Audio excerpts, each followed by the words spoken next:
Today's proclamation of the Word of God is in the first epistle of Paul, the Apostle, to the Corinthians, reading from chapter 5.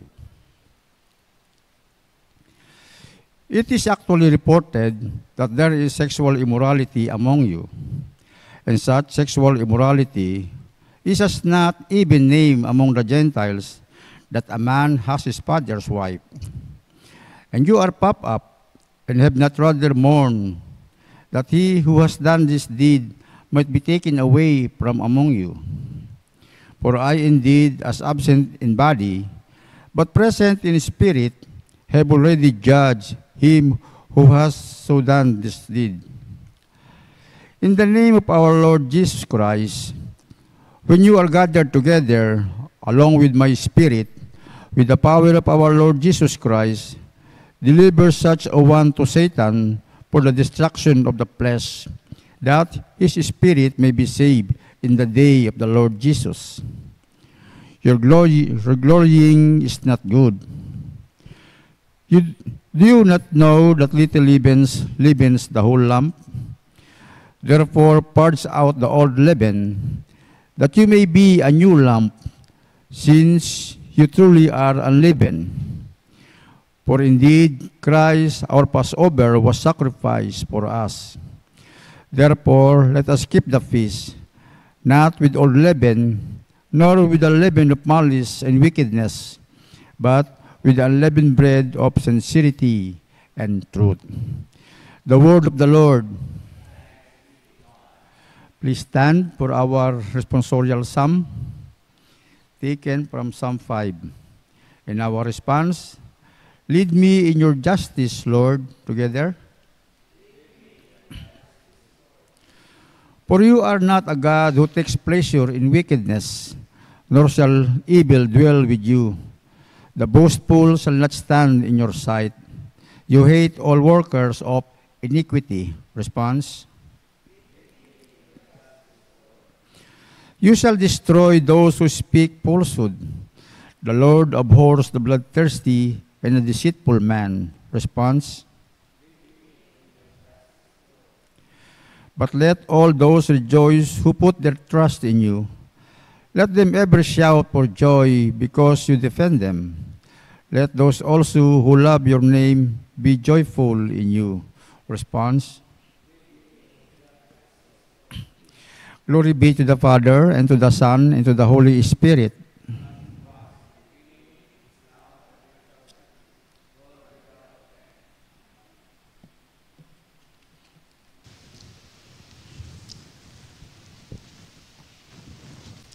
The Lord be with you. The Holy Gospel of our Lord Jesus Christ, according to St. Luke, chapter 6. Glory to you, Lord Jesus Christ.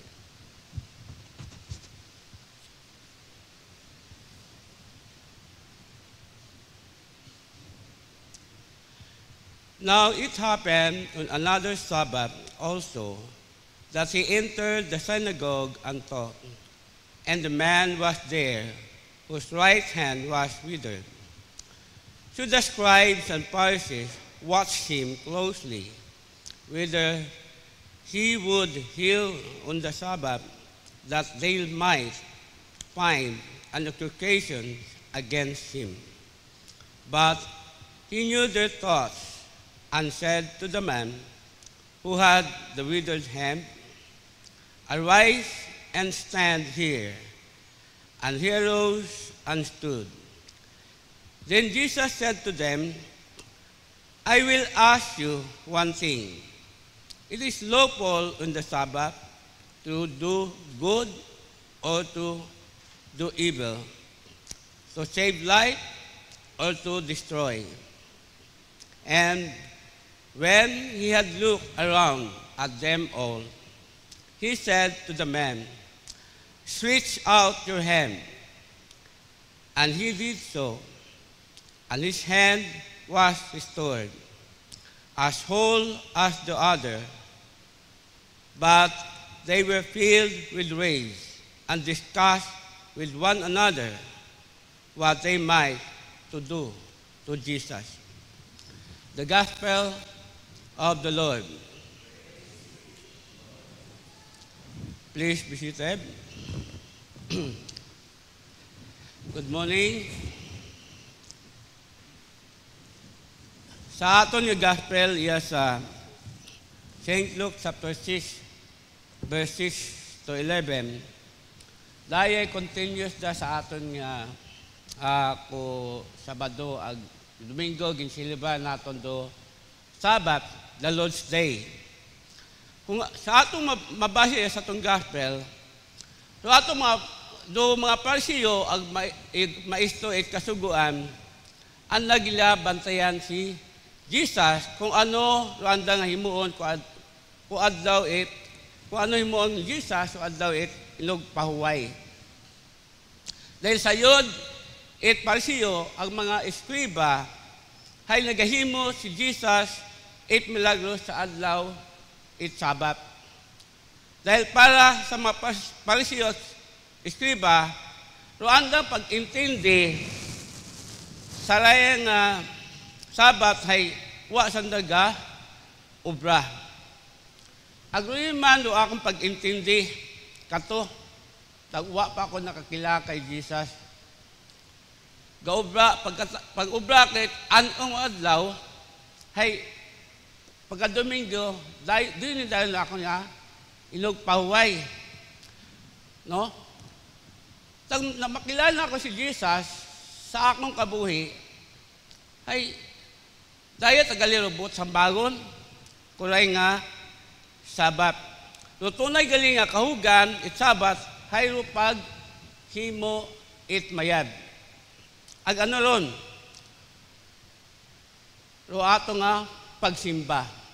Ro ato nga pagdayo sa Dios, agpapasalamat sa atong Ginoo, awa na kita pagpabay sa adlaw-adlaw naton nga pagpangabuhi nga konsiim kita naga agto sa simbahan para pasalamatan naton ng Ginoo. Kinhamay na niya sa pinakaibabaw sa verse 5 hay si Jesus nagambal sa mga parsiyo ag eskriba.